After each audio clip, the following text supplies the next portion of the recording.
Well, well, well. Would you look at that? Juice Pro Wrestling has merch. Support the show by going to prowrestlingtees.com/JPWtees and get yourself a shirt. Enjoy the show.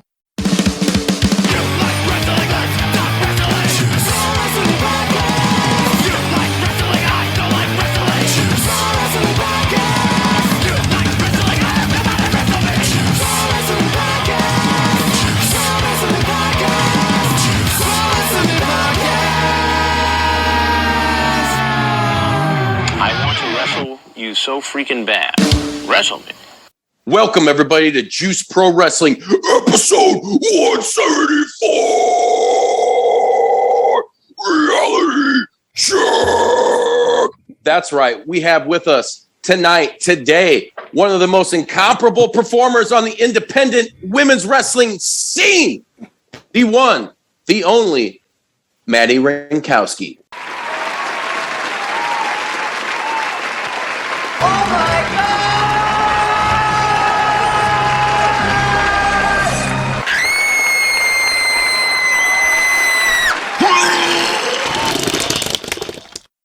Madi, how the hell are you tonight? I'm good. I was a little bit better before I heard that intro, but that's the stuff of nightmares right there. Well, nightmares are what we're all made of in the month of October, baby doll. What can I say? Come on now. I for one, am really enjoying the tone that you're setting. Wow. Fuck them up, Madi. Oh, do your worst. I just speak, it just happens. Well, it's definitely about to happen. So, Madi, you've had a lot of big things going on for you in a relatively young upstart career going on in the world of professional wrestling, the sport of professional wrestling. We're going to be talking about your upcoming appearance here at Wrestlerave in Houston, Texas, and a lot more things. But first, I want to touch on, you had a couple appearances with AEW on their dark programming. How was that for you, and what was your experience like working for Tony and Co? Yeah, so I was on AEW a couple times. I was able to get 3 wins under my belt. As far as I know, I am the only unsigned talent who has gotten a win on signed talent. So, check mark for me. You deserve it. So it's awesome. It's honestly, obviously, it's what kind of made my career rocket to where it is. Obviously, I've always been good, but getting that platform kind of just gave me the viewers to realize and tell me more how good I am. So I appreciate it. And it's been very nice to kind of get to talk to all of the veterans in this business and get their input and just kind of pick their brain, such as like Dustin, Jerry Lynn, Eddie Kingston. So having them at my disposal at that time was incredible. What kind of advice did any of those in particular persons give you? So one that I talked to a lot was always Jerry Lynn, and we would kind of just talk about wrestling in general. For instance, I would go and I would watch his matches, and we would discuss them, and it was kind of cool to just hear his mindset on how wrestling is and how it should be, without going too far into it. But Eddie Kingston, he was actually one of my first seminars when I started wrestling. So to be able to see him there, and I told him that, and he was like, shit. And I was like, I know. Got a head rush. And so, I don't know, he was honestly one of the seminars that really stuck in my mind. And so when I was able to see him at AEW, and he's just so nice and endearing, he kind of was the one who set the tone that you need to be real in this business and be genuine, because that's going to get you the furthest. Some people might not like it, but fuck them. That's good advice. Stealing from Bad Luck Fale, if you will. Hashtag fuck them. That's awesome. And Jerry's a great guy, great mind to learn anything about the business from. I mean, I'm sure if you guys probably had to have checked out some of his matches against RVD, because those are fucking absolute classics.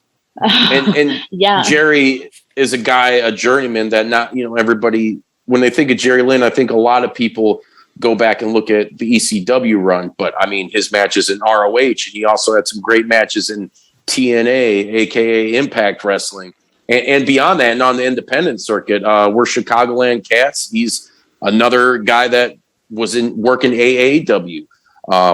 So very cool, because Jerry's a great mind for the business. And I think not only just the physicality of his matches, but I think he's another great mind of psychology for professional wrestling. Yeah, 100%. He is definitely, and always was, my go-to. I would just pitch hypothetical things to him, and we would go through different scenarios and how that kind of didn't make sense, and what we could do to make it better. You steer clear of Arn and his Glock, though, right? Because that seems to be a big thing. I thankfully was not there around that time, so I was safe. The Iceman coming. Cody hasn't pissed him off at that time. Yeah, right. He's just pissing all the fans off in general, I guess. Who was it how did you get the in with AEW? They just hit you up? I mean, how'd that work out for you? Yeah, so I actually first started my kind of career in the independent wrestling business. My first ever indie show was Mission Pro Wrestling back in October of 2018. Thunder Rosa. Yeah, with Thunder Rosa. And so I've known her since that time. And then I actually did the reboot where it turned into an all-women's promotion almost a year ago as well. And she was kind of the one who kind of pushed me in their frame of view or whatever. So she kind of opened the door, or she brought me to the door. I knocked on it, and then they let me in. And I know that's especially when it first happened, because at that time it was still very, very new that independent wrestlers were being invited there. And so a lot of people were super upset and super mad and salty. And so their little thing was hate is gonna hate, girl. Exactly. And they're oh, Thunder got you there. Oh, you're only there because of Thunder. And it's okay, I may have only gotten here because of her, but the reason I stayed from December all the way till even doing appearances now, Thunder couldn't do all that. That was on me. So what else do you have to say? and what does it matter if she did get you there? You're there. Yeah. Who fucking cares? Everybody needs a little fucking helping hand somewhere to get exposure. I'm trying to fucking do that right now. I'll piggyback off of any motherfucker, to get us our shit seen.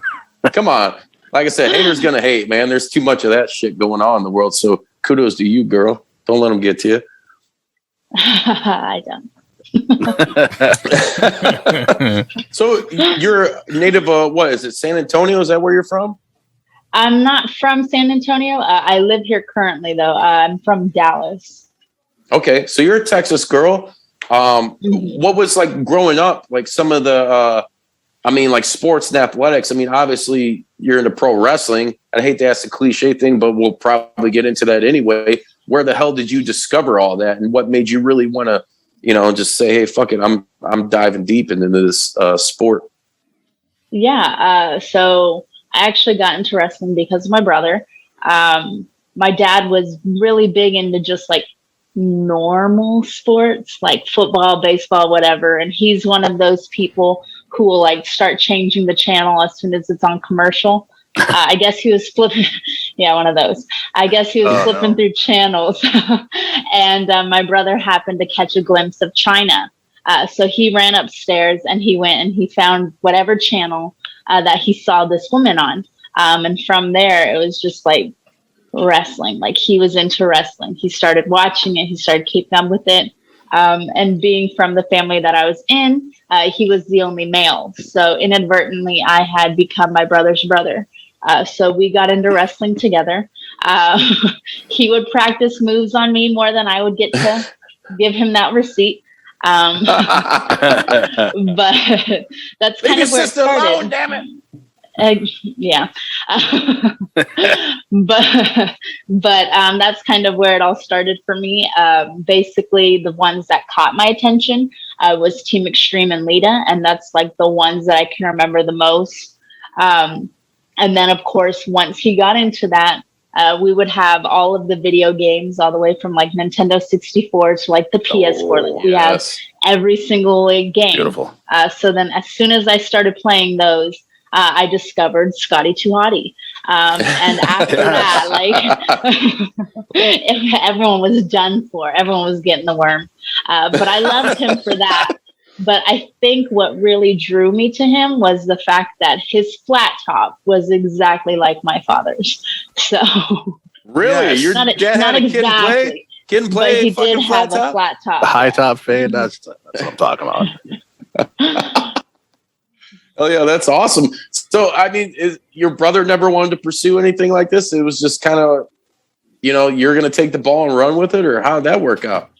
Yeah, so I don't know if he ever wanted to be a wrestler, honestly. That's probably a great question for me to ask him. But basically how I got into this is I actually just kind of grew up a little bit, became too cool for school. So I didn't watch wrestling for a while. And I was just in college, and my brother was like, oh, NXT is coming to Texas. It was the first time they had ever traveled like that. So it was like their Texas tour. He took me to the one in Austin.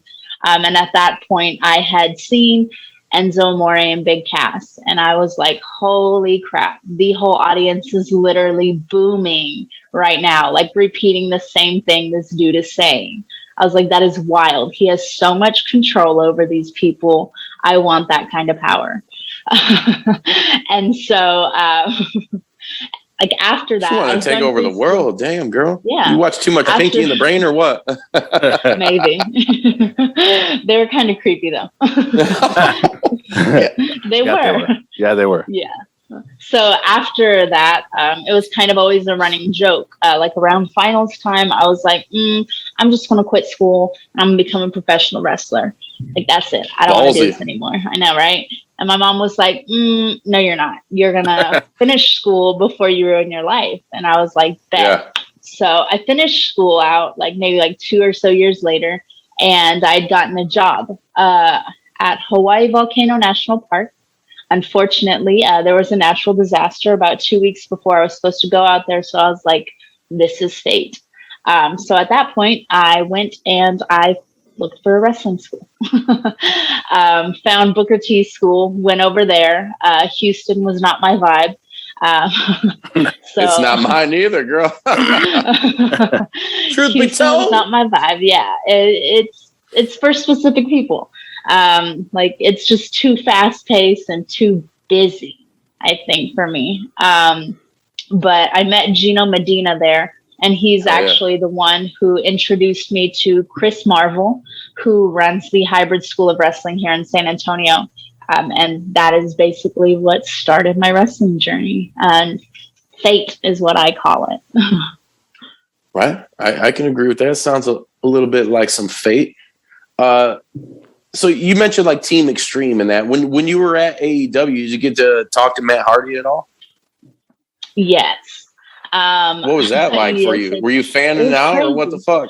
I kept it on the inside. It was really cool. Yeah. And like I later found out, like, or when I would see him, he would address me by my name. And I was like, yo, this is awesome. This ain't happening.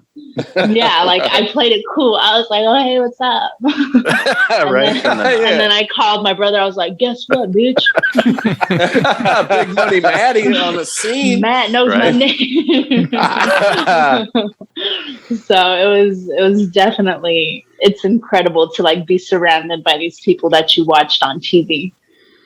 Out of curiosity, everything that you've been able to do now in a short amount of time, it's pretty uncanny when you think about it, like being able to work in, this is kudos to AEW because they do afford young performers, independent talent, the opportunity to, albeit whether it's on YouTube or whatever, it's still their programming, right?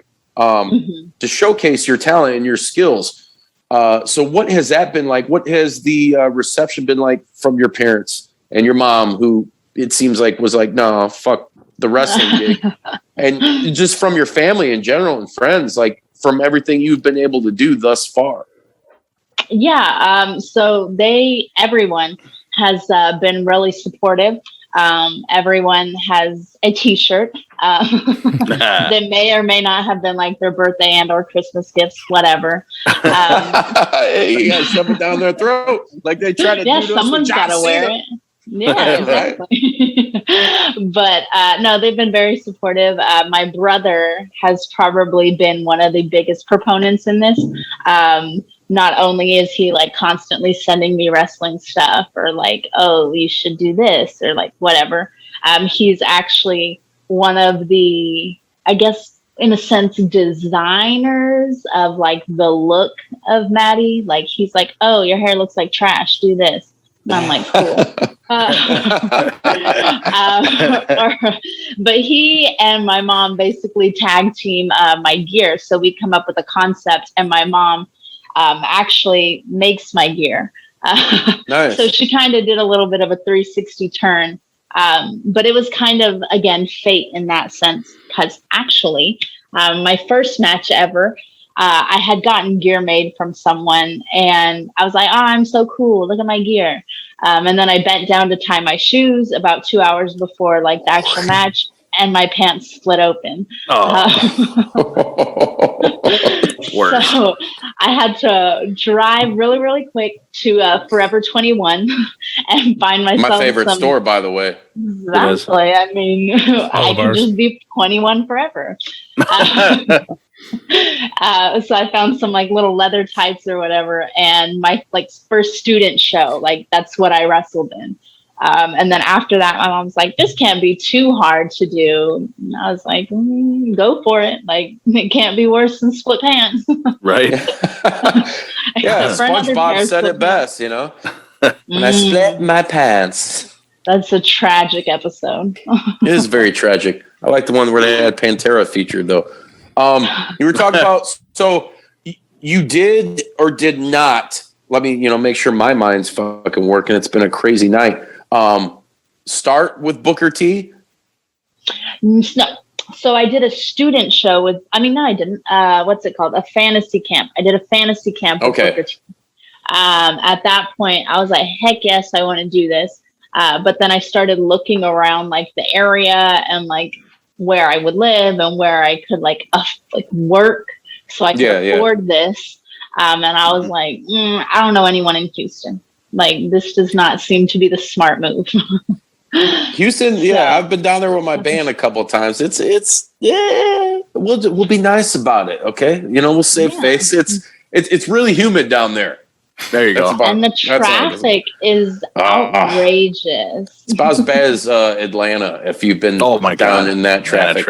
Even at 6 lanes, it's still yes. like, come on, you got 6 lanes. How is every lane busy? It is awful. Like anytime I do a show at Reality of Wrestling, I make sure I leave like an hour or two before, because it's like out of nowhere, just like one of like the freaking highways is just like packed or closed. No. I'm like, it's awful. That's terrible. I gotta give you props. Quick to that scissor kick you do. Oh, it's magnificent. Yeah, what the fuck you got against Sky Blue? You're trying to kick her fucking head off. It was lethal. Stretton's girl right there. Yeah, but maybe she deserved it. I agree. Right. Don't kiss ass now, Stretton, you son bitch. I've been kissing ass the last couple episodes. I'm just going to keep it going. There you go. Jesus. Yeah. Booker T better watch out. That was pretty. Yeah. I've ever since that wrestling psyche or something, Twitter, ever since like I noticed they were like making GIFs of my posts, I was like, hey, you need to slow down that scissors kick because it looks so much like more incredible if it's in slow motion, because you don't see the beauty of it. Stomp. Right. Yeah. Yeah. Exactly. It's amazing. I do it so amazing. And in real time, it just doesn't capture it. So I messaged him and I was like, hey, can you please slow this down? Because I know I hit that shit well. That's what I'm talking and he did, and it was beautiful. Yeah. Yes, it was.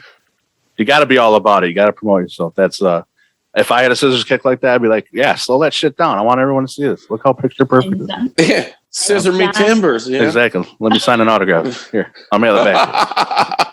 Yeah, right. Sign it with the bottom. Hey, what's the old Ghetto Boys thing? Read these Nikes, motherfucker. Yeah. You probably don't get that reference. Whatever, Maddie. I'm old. Okay. I'm old. Someone out there watching and listening will get it, though, if they're in the old school rap game. Anyways, speaking of rap game, let's kind of pivot for a moment. Maddie, what's some of the stuff you're into music-wise? Or do you not give two shits about the music world? A lot of the music I like to listen to is either like 90s music. I like to listen to like either 90s or like ballads. It's a weird combo. I'm one of the people who like to like sing my heart out in the car, even though I don't sound good, but that's like my therapy. Like I'm an empath sometimes. Like I can be very empathetic sometimes, like with movies or like music. Like people, not so much, but like art like that, for some reason I am. What kind of 90s? Give me some groups, girl. Come on, don't just give me a little tease. Give me a little fucking taste of what Maddie's fucking rocking when she's talking about 90s music scene. Well, I mean, I don't have like a go-to. What I typically do is I go on like my Apple Music and I do like the 90s alternative or like the 90s pop, because like they're different. Like you got freaking Sublime over here and then you got like the Spice Girls. So it's like I got the best of both worlds depending on what playlist I go to. No doubt. No doubts on there too. Yeah. Yeah, dude. Sunday morning, man. Don't fuck with that Sunday morning track, man. I'll fuck on the spider up over that. Yeah, right. They're all over me. Shit. But all right. So getting back into the wrestling thing, what would you say would be like the limit for you, right? I mean, you see there are a lot of women like doing extreme stuff. Like would you ever do any like death match type stuff? I would. Or does money talk or what? You know? I mean, I haven't been offered one. But maybe money can talk, but as of right now, I don't see that happening. I don't know. You never know, right? Yeah, exactly. You never know until you're like in that situation. But if someone was like, hey, you want to get smashed over the head with a light tube? I'll be like, no thanks. Like, yeah, probably not. I got an image, you know? Yeah, I just chopped like my hair off. I can't ruin my face like that. Like deathmatch stuff is bullshit. Where'd that come from? Wow, this fucking shut the fuck up. The fuck out of here. I didn't. You own a GCW shirt. Settle down. I do not. Yeah, he does. Yeah, he does. Indeed, Maddie. Who do you think needs a reality check the most right now? Who's on your radar of? Whose face do you want to stomp in the most at this current moment in time? Like right now? Like, are you asking me to pick one of y'all or just like in general? One of y'all. I mean, you could pick me for all I fucking care. I mean, I'm curious. I think right now, it's probably Aspen Rose. I saw she made like a little tweet that she's like, oh, just did this show in Jersey. Now to focus on the next. Like, no, bitch, you need more than 2 weeks to prepare for this. Like, right? Like, what? That was just it took me aback a little bit. Like, okay, on to the next. Like, no, girl, like. No, yeah. I've seen your Instagram feed. I've never seen any wrestling clips of anything. Like, I'm not sure who you are. I had to look you up. But now I see that you're tagging me in tweets like, oh, like, you're next. Like, I'm waiting. Like, I'm waiting to destroy this. So who she think she is? Goldberg or something? Right. You're next. Exactly. Come on. Get a phrase, you know? She's not ready for that scissors kick. Yeah, No. Not at all. basically October 23rd at Wrestlerave, Ghouls Night Out in Houston. It's going to be fucking on, is what you're saying, right? I think it's going to be on, but only very briefly because I don't think it's going to take that much to put her down. Yeah. Oh man, girls in some trouble. It's like quick I know match and you're- then on to eating chili. Chili. Yeah, right. Well, that's next. that That's that month after. So shut the That's why I fuck stay up, quiet. Stupid idiot. This guy, he's jumping shows. You know, Nick, if you're Chili. watching and listening right now, I'm sorry. Stratton is a fucking moron. But anyways, moving on. What were some of the promotions? I mean, because you're a young girl, like growing up, so it's a little different from us who are a little bit older that are wrestling fandom and all that shit. I know you mentioned earlier, like Team Extreme and China and that, but were you watching anything else other than like WWF?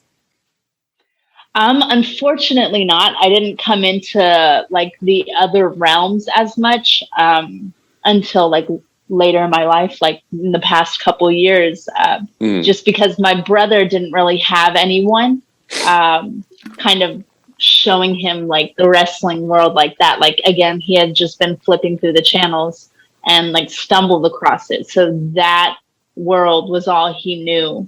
But he ended up, like, as he was growing up, getting into like other wrestling shows. Like, I know he has like DVDs of like Shine, I think, or Shimmer, one of those. But he like started branching off. I didn't do all of that because again, I started to become too cool for school. Too legit to quit. Yeah, exactly. But yeah, I wasn't fortunate enough to have the same extensive background as a lot of people who like grew up watching wrestling because their dads loved it and their dads loved it. Like, my dad knew who the Von Erichs were, but that was just because they were in Texas, like in our area. But other than that, like, it was pretty WWE, WWF focused for me growing up. So what is it now, or what are you keeping up with now? I pretty much watch all of the AEW shows that they have, all of the content that they do have. Yes.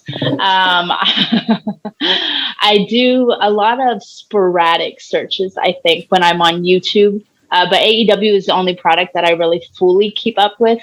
I've watched some Ring of Honor, just a little bit here and there. It's hard to like actually catch it on television because like I don't have television like that. I don't have cable like that. So like a lot of YouTube searches or you may like this, like a lot of that stuff. I've watched a couple of people, I think. I start looking at their journey, like Meiko Satomura.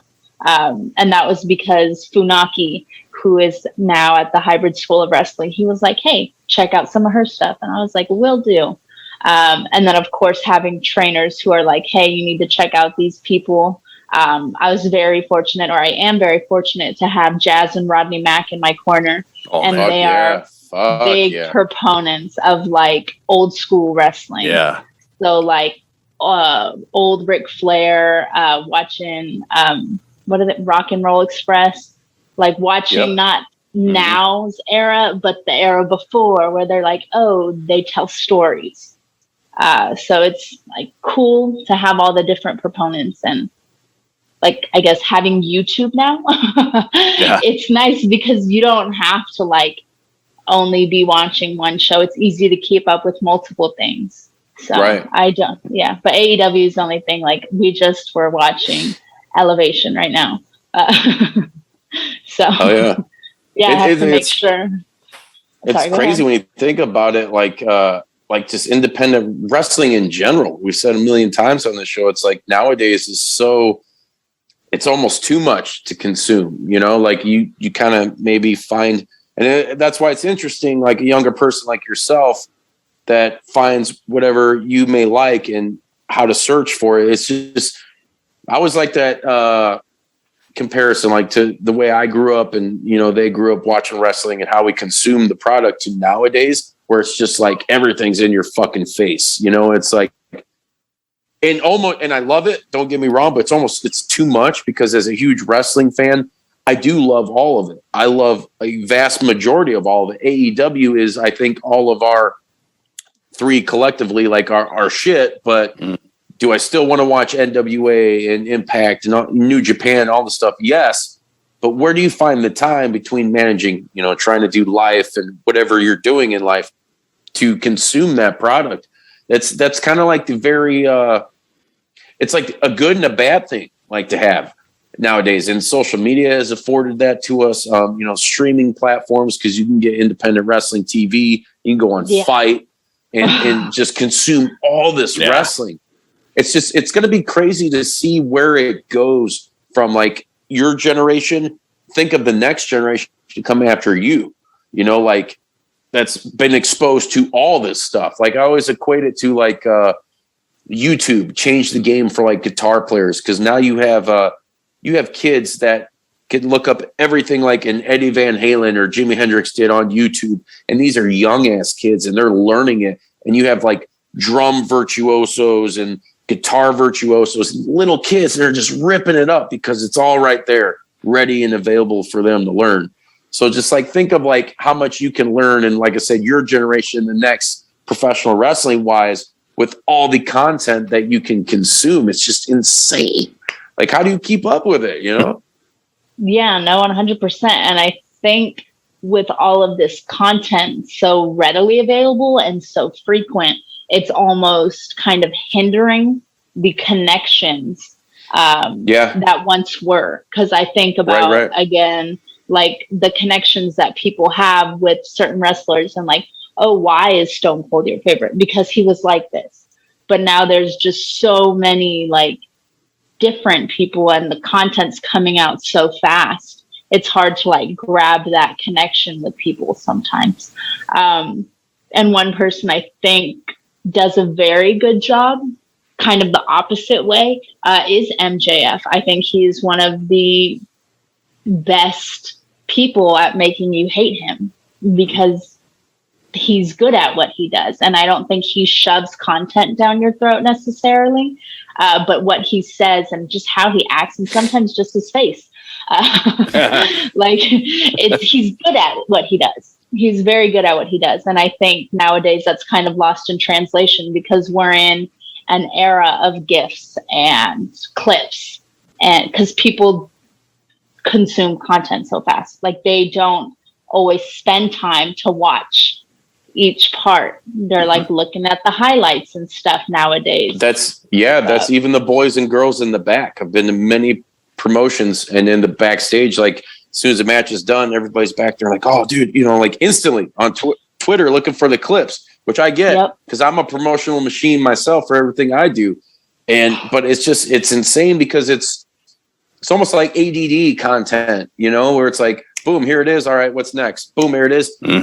What do you latch on to, you know? And like you bring up a great example with MJF. He's one of those guys that he does a great job at what he does, but he doesn't give you all that shit. You know, like, when you get something from him, he's usually reacting to stuff. So what he says and a lot of, like, his social media interaction is priceless, because it's just fucking awesome. Yeah, it is. and on TV, you know, he's not. I think there is such a thing in this day and age, and people may shit on me for it, but as overexposure or just too much, you know, like, you got to weed out the fucking. There's a lot of good, but there's also a lot of bad, and I'm not trying to bring up the bad, but it's just it's you know, we said it, there's so much that, like, when you can find a diamond in the rough, you know, and I see, like, with what you're doing, I see maybe there's some MJF influence there. I'm not going to fucking overstep my bounds, but you're just owning you and owning yourself and fucking being out there and saying, hey, fuck the world, here I am, rock you like a hurricane, you know, like, and I appreciate that. Wow. Now I'm speechless for one. Goddamn. It is hard. It is hard in this day and age so there's a ton of amazing independent wrestlers. There's a ton of amazing, like, mainstream wrestlers.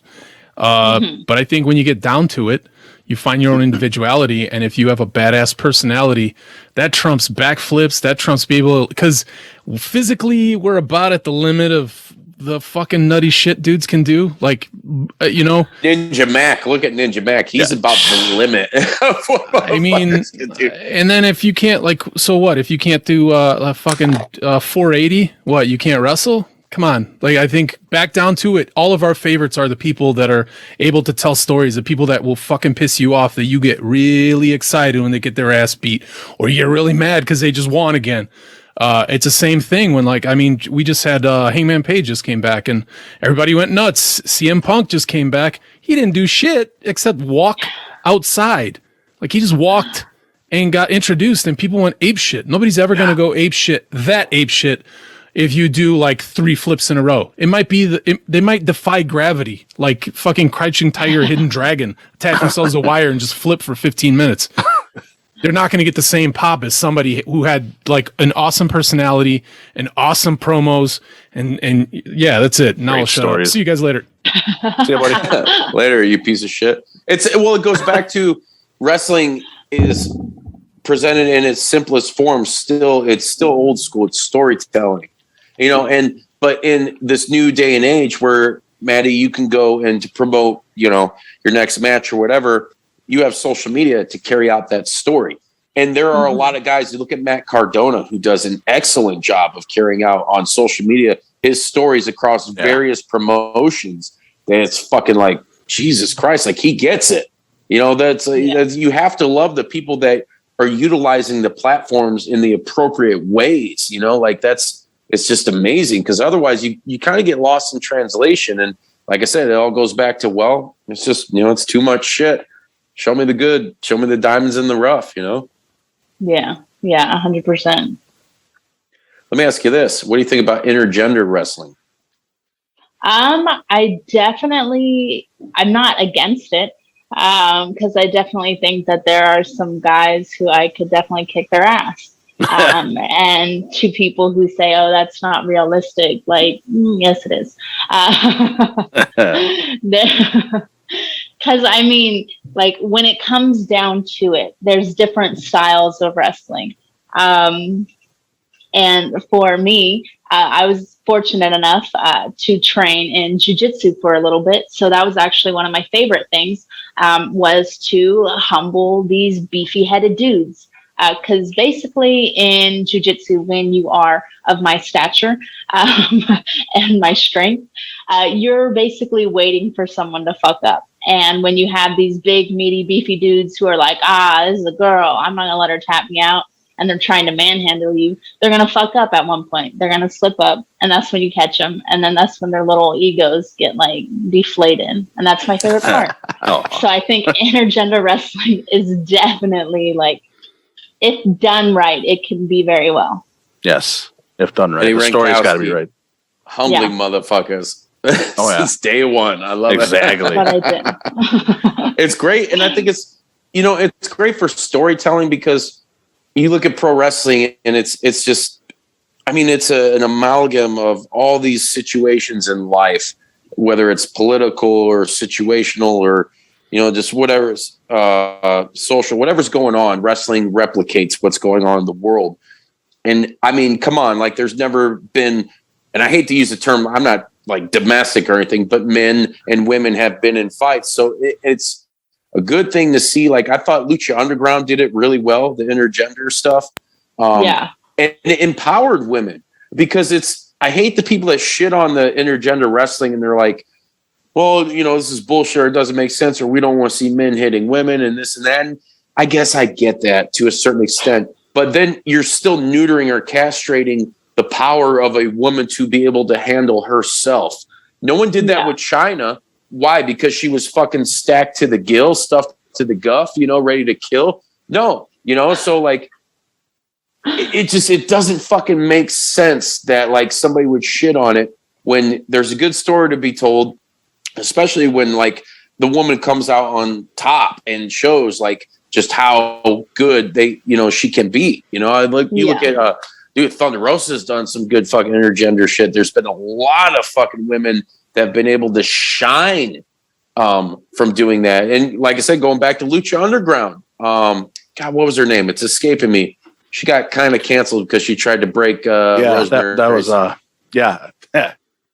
Oh my God. Why am I blanking? I'm blanking on this. This sucks. I'm blanking on it too. But whatever, they built her Sexy up Star? and Sexy Star. Sexy Star. And she became champion. Like that shit was cool. That was different. You know, that's what I need in my wrestling. Shake some shit up, you know, make motherfuckers talk, whether it's good or bad. But you're creating a good story. And Boils and Ghouls, what did we talk about a few minutes ago? Wrestling at its core is storytelling, great storytelling. So let's just all enjoy the ride, you know? Yeah, 100%. Over quarantine, I found that Lucha Underground is on streaming services. So to be able to watch that from the beginning, their product was incredible. Like the way it was like, they built people and the vignettes and like watching Thunder Rosa on her throne and like how she moved. I was like, holy crap. Like what? Bring this stuff back. But rewind really quick. Intergender wrestling. Some of the best intergender wrestling I've seen lately. If you haven't, go watch Masha Slamovich. Like I would put her up against any dude. Like she is murdering these dudes on the independents, and it's amazing. Gosh, she's incredible. She was just on that. What was it? The Knockouts Knockdown too, I believe, for Impact, and that was awesome. You got to see Awesome Kong is going to be the next inductee into the Impact Wrestling Hall of Fame, which is great because she did a lot for an Impact, TNA in general. Like at a time, if you go back when women's wrestling, the main competition, which was WWE, they were the mainstay for 20 years up until now, you know, thank God for AEW. They were the only ones doing real shit with women's wrestling, you know, like you had Gail Kim and Awesome Kong were telling a fucking story, and then they were going in the ring and delivering a fucking story, you know, like that's the shit I get excited about. So and she's translated well. Like if you guys watch Glow, I love like her character brought tears to my eyes, you know, like she was fucking great in that role. She did awesome, and it's good to see her get acknowledged, albeit all whatever backstage bullshit you've heard about pissing whoever off. I don't care. They brought her back. They're acknowledging her. They're putting her in the Hall of Fame. So that's fucking awesome. Mm-hmm. Yeah. Who'd you say your favorite women's wrestler is? Well, growing up, it was always Lita. Right now, I really like Rhea Ripley purely from the kind of journey that she has gone on from the first Mayhem Classic that she was in to like now, not only like her wrestling kind of transformation, but her transformation, like seeing the like day and night photos of her when she first came out to who she is now and who she's fully embracing. Like she becoming herself.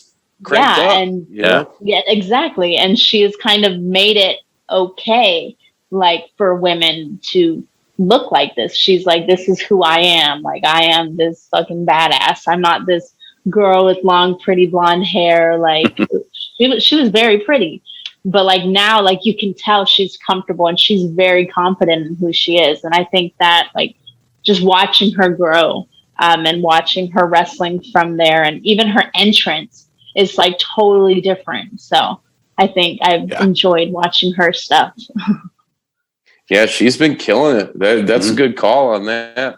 If the there look was too. Go ahead, Bodie. I was just gonna say the look too. She's got that $1 million look. You know, well, we're metal dudes, so we're all cool. Oh yeah, so it's a hot chick, metal chick, and she can go in the ring. But yeah, cool. I mean, totally. Like, I put her and like Shayna Baszler in the same category as strength and power. Like, you know, those two could tear some shit up. And Shayna, man, it surprised me. I mean, Shayna's legit MMA. You know, you're talking about jiu-jitsu and all that. I didn't know she was in her 40s. I'm like, holy shit. I didn't either. Yeah. Yeah, that's surprising. It's crazy. Yeah, well, the more you know. Stratton, once again, cue that motherfucking rainbow. It surprised the hell out of me because I'm like, damn, dude, like fucking 40 years old, and I'm not trying to be discriminatory against age. It caught me off guard because WWE, usually, especially with the women performers, like when they get older, you've seen it happen to like Mickie James and stuff. They dog them, and they gave her a pretty damn good push. So hey, yeah, good, good for her. Mm-hmm. Wow, yeah, she can move. Yeah, she can go. So word around the street is you're a big fan of the Kardashians. How true is that? So I actually just released a video to my Instagram a little bit ago. Basically, my Kardashian life and whatnot. Basically, yeah. I actually have not seen an episode of Keeping Up with the Kardashians in probably over 2 years. But I knew that, in a sense, the way people perceive you, especially in this business and especially as a woman, kind of like I said in my video, I knew that if I put myself on this high scale, if I put myself on this level that is not attainable, that people would try. And so I built up this facade and it worked. But in reality, I have not watched an episode of Keeping Up with Kardashians in a long ass time. So, I liked them when I was growing up, but yeah, they kind of fell apart. They got real fucking weird, real fucking quick, Yeah, I've definitely seen like some updates on like Snapchat, kind of like people are with wrestling, like they see clips and like that's what I've done. But yeah, I haven't actually watched them. I haven't actually kept up with Kardashians prior to what people have thought before and what I've said before. So, and you're kind of like, I seen like your social media and you put that video out. It was in black and white where you're kind of, it's like this metamorphosis, if you will, to quote Dustin Rhodes. I think it's very Isn't cool. It his birthday? Today? Yes, it is. Today or yes? Yes, it is. Well, I mean, today, we're in the future, but yes. Oh, yes. So there's that whole last week space-time continuum. Last week. It was his birthday last week. Yes, wow. it was. American dream. Love Dusty though. Oh, you got to. You gotta love the dream, man. You gotta love them. Well, I want to circle back to at the top of the program. We were talking. You mentioned getting to interact with some of these people at AEW, and you mentioned Dustin Rhodes, who is just. I would have to. I have never met him myself, but yeah, just ungodly amount of knowledge, especially coming from that family. And the guy has wrestled what, like 4 decades? 4 decades. If not close to fucking 5, and he's in the best shape he's ever been in his life. What was that experience like in your guys' interaction? Yeah, so he actually now has a school in Texas, which is pretty dope because it's literally like an hour or so away from me. But back when I first started, we were able to kind of have a small training session. Some of the girls that were not signed. So we were actually able to train with him and kind of get feedback. He is honestly like one of the people who really makes you feel like it's, like, I don't want to say a safe space, but he makes you feel comfortable there. Like he welcomes you, like he's known you like your entire life. Like, I don't even know how to describe it. He not only like cares about your wrestling and who you are as a wrestler, but who you are as a person. And to have someone in this foreign space with like, where you would think like it would be like super like high tension, high intensity. He like broke that down. Like these girls, some of them I had never met before. And obviously like when you're in an environment like that and you are not signed, it is a little bit like on the like low key competitive. And like the girl standing next to you, like she's your competition, but he like broke down those barriers and he kind of made it fun. And he has a like very enjoyable personality. He makes everything like light and lighthearted, and he's probably one of my favorite people there. Hell yeah, that's fucking awesome. Gold Dust and all those others. Man, he made that. He made that. work. He made it work. You That know, was like awesome if anybody when he can first make started somebody comfortable, I would have to think it would be him, because I would know, especially back then in the day, like as a performer, to be as androgynous as he was in that character would be so out of my comfort zone back then. You know, like dude's got to know, man. He made it work, though. You know. Yeah, he sure did. Maddie, what's so if there was a company, and I think I probably know the answer, but if there was a company right now, a major company, and there's, in my opinion, there's quite a few major companies, maybe you can list them all in one hand, but if they were to come knocking on your door right now, who is the one you'd want to put pen to paper to? Well, I think that depends. We ain't talking about old people diapers, girl. I want to know. LOL. It's like, wow, he went there. He did. I mean, I think you have to take into consideration factors, like how much you're getting paid. If you're going to have to relocate, like, come on, man, this isn't that simple. It's not that simple. It is that simple, because imagine the one sole company that's in your heart that you want to work for, and they offer you that contract that you want to work for. Is it AEW? I mean, honestly, I would love to be signed there. I would love to get that contract, but I wouldn't be opposed to going elsewhere, just because I am so young in my career, and the people that they have now, they're at this high caliber. Granted, there are some people who are younger being signed there.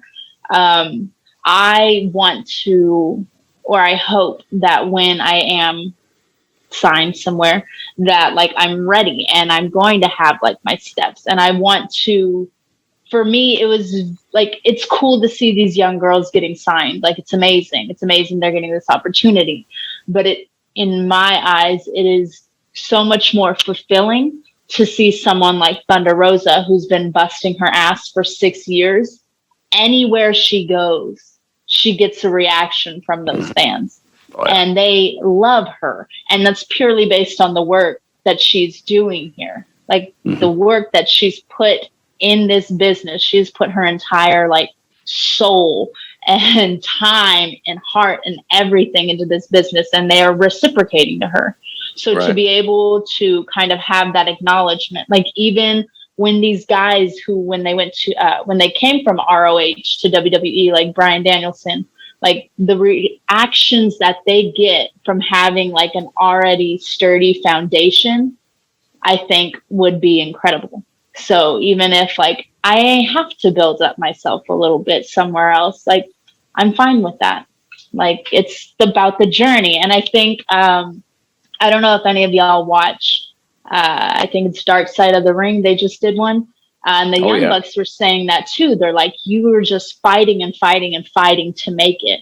And then once you make it, you're like, holy shit, the enjoyment was the journey, not necessarily the destination. And I think that has kind of changed things for me, that there's not just like one place, because as you've seen, a lot of these people go from like ROH to WWE and now AEW, and they are incredibly wealthy in not just money, but like the amount of, I guess, oomph that these people have, like backing them. Like these people are crying over CM Punk.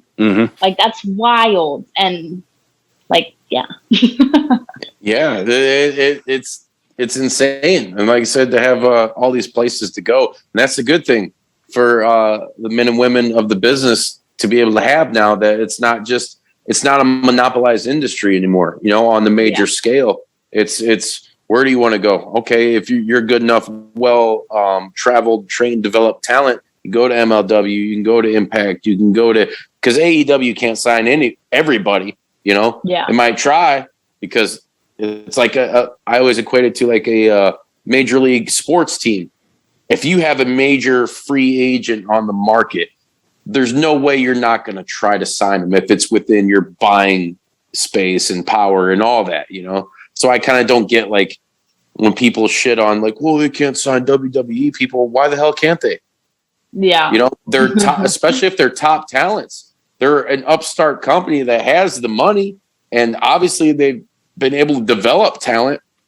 Why the hell can't they? So you're saying that, like, if you are a fan of the NBA or the NFL and someone becomes available, like, and they're like, LeBron James doesn't want to play for the Lakers anymore, but you don't want him to come to your team because he played for the Lakers, like, that's just silly. Like, it's just fucking ridiculous. Like that.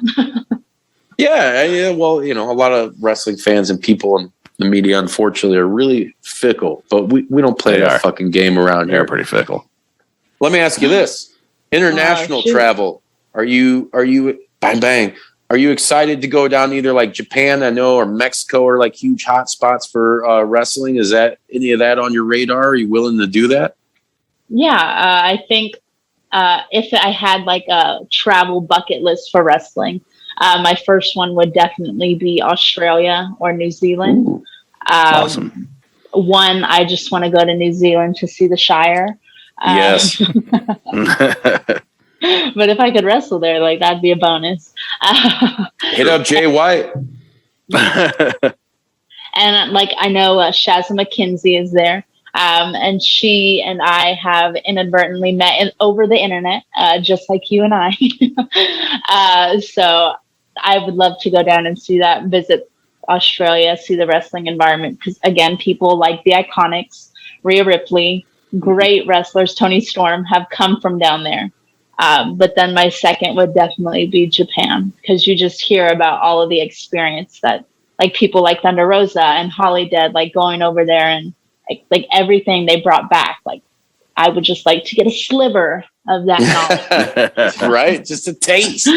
Yeah. And it's a great culture too. It's a very respectful, traditional culture, and God damn it, I love like sushi and like the food and all that stuff too. So I mean, that's whatever. I'm a glutton. That's an added bonus. Yeah, added bonus. But strong style and sushi goes together like peanut and jelly. Yeah, right. Exactly. It's just so cool because I've seen like Marty Friedman, who is the ex guitar player for Megadeth. He's been out there for years and years now, probably over a decade. He's like, man, it's so strange. It's so different than America. Like, people actually pick up their trash and they don't, just throw it on the ground. And like, it's what I would like America almost to be, like, people are respectful, but they're also like, if there's something you're into that's like in Japan, there's a store for that. Like, there's like all this crazy commerce and everything going on. It's just seems like a good time.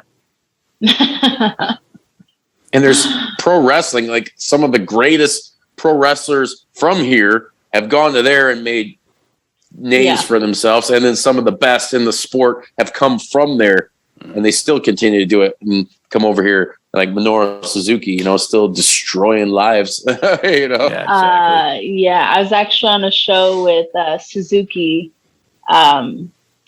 Saturday, and oh my gosh, like, my heart was like stopping every time he was chopping Daniel Garcia. I was like, oh my god. Yeah, that's a hell of a match. My heart. Yeah. Suzuki, we caught him at Warrior Wrestling. We're out in the Chicagoland area, so like Warrior's like the spot to be amongst many great promotions out here. And who the fuck did Suzuki face that night? Lawler? Didn't he face Lawler? Yeah, Tom Lawler, who is just another guy. If we're filthy. He's filthy. Rewinding back, and the guys that have transitioned from MMA to the pro wrestling world, like Tom Lawler's got to be one of, if not the best guys that just transition. He's entertaining. He's got the move set. We've seen matches with him that like would defy what as pro wrestling, like, and what can be entertaining as pro wrestling, like, just because the skill set, like the martial arts added in, it's almost like choreographing a badass fight scene, from a fucking Sunday kung fu theater or something like that. Like, I enjoy that shit. Like, so kudos to Tom Lawler. Maddie, as we wind down here, let everybody out there in the JP Woo, the Juice Pro Wrestling universe, know where they can find you at, where you're going to be coming up next. Obviously, we got this weekend coming up at Wrestlerave, Houston, Texas, Ghouls Night Out. Everybody could check that shit out, which I believe now they're going to be on High Spots Wrestling Network. So that's super awesome. But you got any merch or anything where people can find you and interact, all that stuff? Yeah, of course. I am on Twitter, Instagram, Facebook, all under Madi_Wrenkowski. That's MADI_WRENKOWSKI. If you can spell it, you can find it. On there, I do have a link to my Big Cartel, which is my merch website. I also have a pro wrestling tees, and I am on Cameo, which has actually proved to be really fun. All the weird videos I get to do. What's the weirdest, real quick, what's the weirdest video you've had to do? I did get to roast someone's cat, so it was pretty fun. Yes. Interesting things, like I said. But yeah, so that's where I can be found. Again, like you said, I have Wrestlerave coming up this weekend. After that, I have the Dog Pound Pro Wrestling Championship. I think Dog Pound. Yeah. It's basically a school show that I am going to be a part of. And the Dog Pound is the school that Jazz and Rodney Mack are now running. So it's always fun to go and do things with them. And then after that, I believe there's another show in the Dallas area. Don't quote me on that. Don't quote her, girl, because she ain't said shit. That's right. Man, and hopefully more dark elevation appearances. Yeah. That shit's, it's got to be coming. And like I said, you got Impact working. They're working hand in hand. That cliche forbidden door has been fucking kicked open. So you never know. I just need one door. That's right. And the rest will open. I just need to get in one of the doors. All right. Throw some fucking acetone on there and get a lighter and light that motherfucker on fire and just burst your way through there. But I'm sure just in watching your growth as in the short time that you've been in the sport, I'm a fan, huge fan, and we all are. So I really appreciate your time and thank you for coming on the show. And everybody, make sure you buy some fucking merch. Make sure you follow Madi on all the socials and check her out in any promotion that she's appearing at, because it'll be well worth your motherfucking time. Hey, and speaking of being well worth your motherfucking time, you can also hit us up on any social media platform. You can download, rate, and review on any podcasting platform. And if you're watching right now on YouTube, hit like and subscribe. Be sure to share that with your fucking friends, because you know where the best is at. That's right. ProWrestlingTees.com/JPWTees. Buy some shirts. Support your boys, them Juice Boys, coming at you hard in the paint every week, bringing you the best, like Madi Wrenkowski. That's right. Until next time, wet 'em up, wet 'em up, wet 'em up, wet 'em up.